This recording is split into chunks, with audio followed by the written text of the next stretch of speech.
Hello and welcome to this tutorial.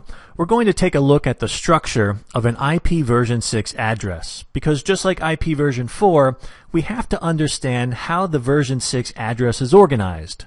That way we know how to read it when we see it, we can apply it in configurations, we'll have to know how to subnet it and also troubleshoot it.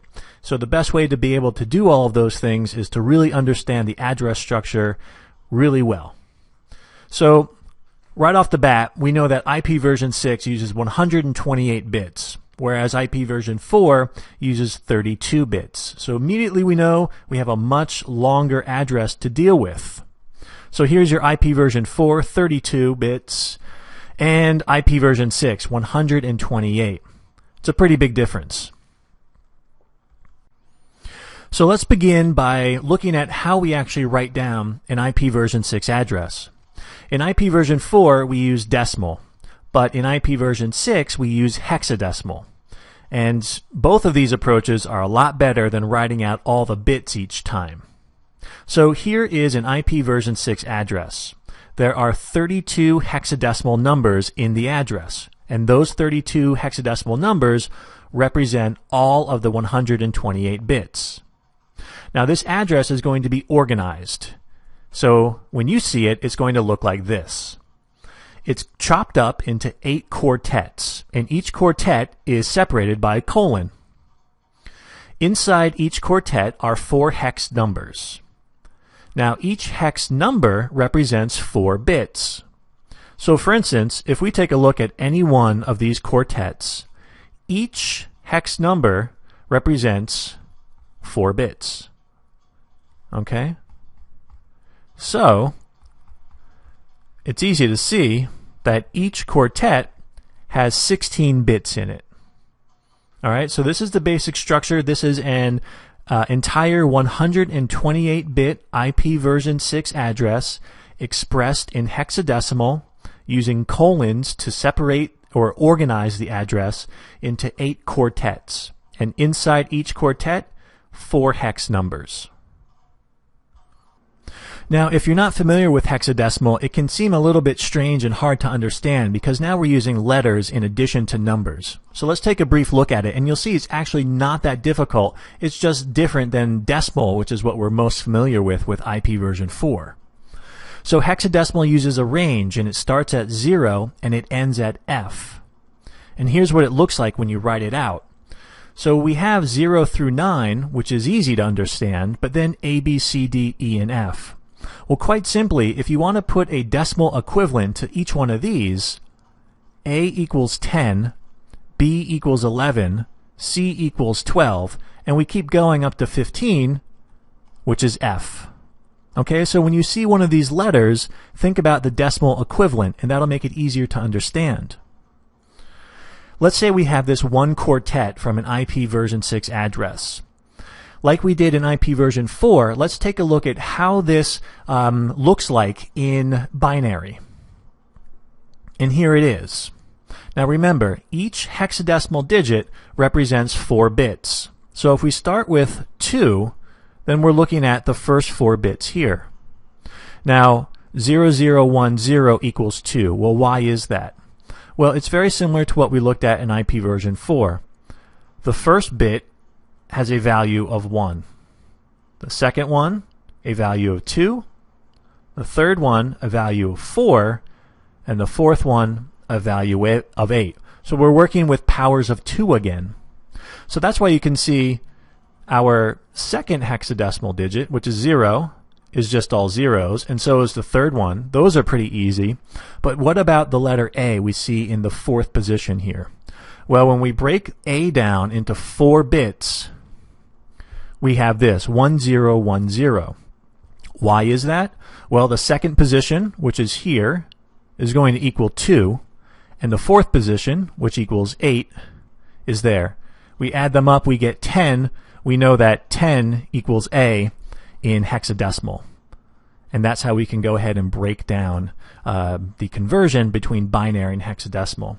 Okay, so play with this a little bit, bring up some IP version 6 addresses and convert them to binary. It's a great way to get really familiar with hexadecimal and also converting between hex to binary and to decimal. It's very helpful. Now, to make life a little bit easier, we can follow some abbreviation rules when writing down IPv6 addresses. Because these are long, 32 hexadecimal digits, that's a lot to write down. So any shortcuts we can introduce, we probably want to use them, and you're definitely going to see them. So the first rule is we can omit any leading zeros in each quartet. So for instance, in this quartet, 0023, 00 can be removed. In the following quartet, 0200, this first one can be removed. So if we were to follow this rule of abbreviation, we could rewrite the address and it would look like this. Now you see just 23 and just 200. We've omitted the leading zeros. Now trailing zeros cannot be omitted. So if we look at the last quartet here, 33E0, this trailing zero has to be kept. So that's why you see it here on the bottom. Okay, so that's the first rule. The second rule is we can represent one or more consecutive quartets of all zeros with 2 colons. So what do I mean by that? Well, here we have a quartet of all zeros and another quartet of all zeros. We can combine those, we can abbreviate those, and it would look like this. So we've replaced both of those quartets with 2 colons. So we have 23-200, : 33E0. Whenever you see 2 colons, it's representing one or more quartets of all zeros. However, you can only do this once. This is a one-time shot of abbreviation for each IP address. So notice up here we had 2 more quartets of all zeros. We had to keep them here. This is not legal. We have one here and one here. You cannot do that, okay? So keep that in mind. It's a one-time abbreviation rule for each IP6 address. However, we're not stuck with rewriting these 2 quartets in their entirety. What we can do is we can represent the entire quartet with a single zero like we see here. And this really follows the leading zero omission rule, because these first 3 zeros, all we're doing is omitting them. Those are our leading zeros, and we have to keep the last one.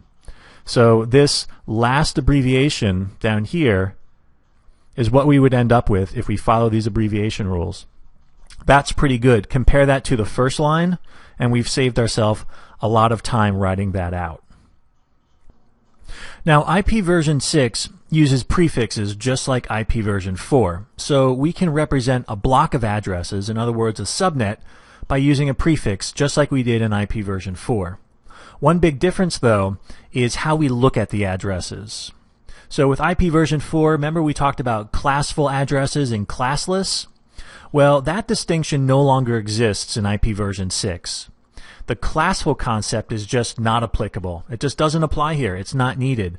That means IPv6 is really just concerned with classless addresses. So all we're interested in doing when we use a prefix in IPv6 is using that slash notation in order to identify the subnet number. Okay? So let's say this is the subnet number we're going to write down. What did we just do here? On the top, we have our IP address. Well, we're taking the first 4 quartets, and that is our subnet number. In other words, all of the addresses within this subnet are going to have the same 4 first quartets. And we're representing that here with our slash notation, a /64. Remember, we have 16 bits in each quartet. So 16 times 4 equals 64. So with this slash notation, we're saying these first 4 quartets, that is going to be used to identify our subnet. Every address in here will use the same first 4 quartets. Now it makes sense that we're using zeros for the rest of our IP address, the last 4 quartets, because those represent all the different possible addresses within this subnet. If this sounds a little bit confusing, take a look at this IPv4 address. We're doing the exact same thing here. Here we're using the /12 to designate the network number or the network and the subnet bits all combined? Well, we're doing the same thing here with IP version 6. If we wanted to abbreviate our slash notation, we can take this address and write it just like that. And all we're doing is using some of the rules that we just learned. These 4 zeros here, they can all be abbreviated with the 2 colons. Okay, so you're going to see this type of abbreviation used all the time when you use prefixes with IP version 6. This represents our subnet, which can then have many different hosts in that subnet. So we talked about the subnet portion. The remainder here is the host portion, but in IP version 6 it gets a new name. It's now called the interface ID.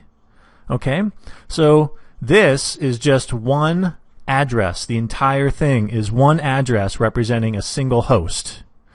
This down here is a subnet number, and this is representing an entire subnet. And we're using the slash notation in order to designate that. Okay, so it's very similar to what we learned in IP version 4. It just looks a lot different because we have such a bigger address, and we're using slash notation, a slash 64, and even higher, slash 128. These are numbers that are so much bigger than IP version 4. It feels a little bit weird when you first start using it, but if you break it down per quartet by the number of bits, it'll make sense. And just keep in mind, we have a subnet portion and a host portion. It's that simple. Let's take a look at another prefix example, but this time it's going to be a little bit trickier. So here we have a full IP version 6 address, and we can see it's a slash 56. So if we were to have to write out the prefix number or the subnet number, how would we do it? Quite simply, all we have to do is count 56 bits starting from the left until we get to 56, and then find all of the corresponding hexadecimal digits and then write those out. So what would that look like? Well, we know each quartet is 16 bits. So if we count the first 3 quartets, that gives us 48 bits.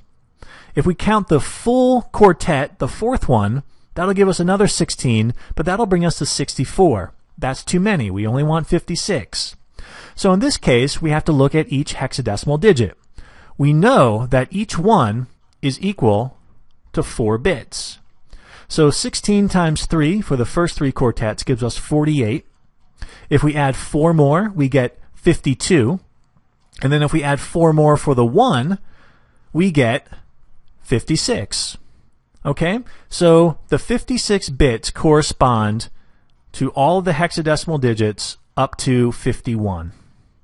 So if we were to write that out, it would look like this.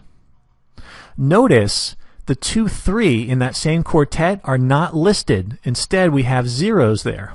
Well, why is that? Well, again, we're representing the subnet number here. So all of the devices in this subnet are going to have the same first 56 bits. Everything after that is the host portion or the interface ID portion. So we have to represent those by zeros when you write out the subnet number.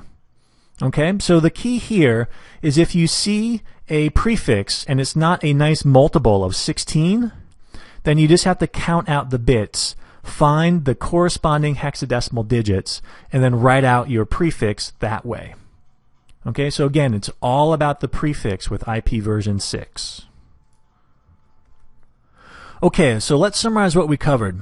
We now know that IP version 6 uses hexadecimal.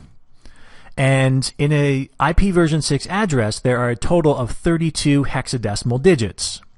Now these are broken up into quartets. So each quartet has 4 hexadecimal digits, and there are a total of 8 quartets to represent an entire IP address.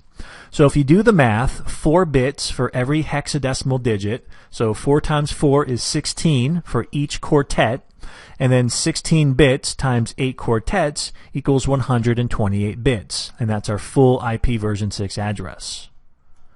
Now we also looked at a few of the abbreviation rules. Be familiar with these because they can be a little bit confusing if you're not expecting them. So keep those in mind if you see an address that seems to be missing a few hexadecimal digits or you don't see the full quartet listed. This could be why.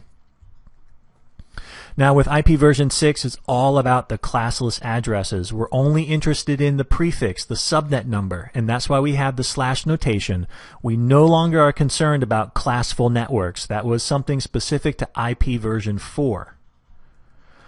And then we took a look at prefixes, and we use prefixes just like we do in IP version 4, and we're just using them to specify the subnet number. And that's just going to be commonly referred to as the prefix in IP version 6. Okay, so that's it. That is an introduction to the structure of IP version 6 addresses. Thanks for watching.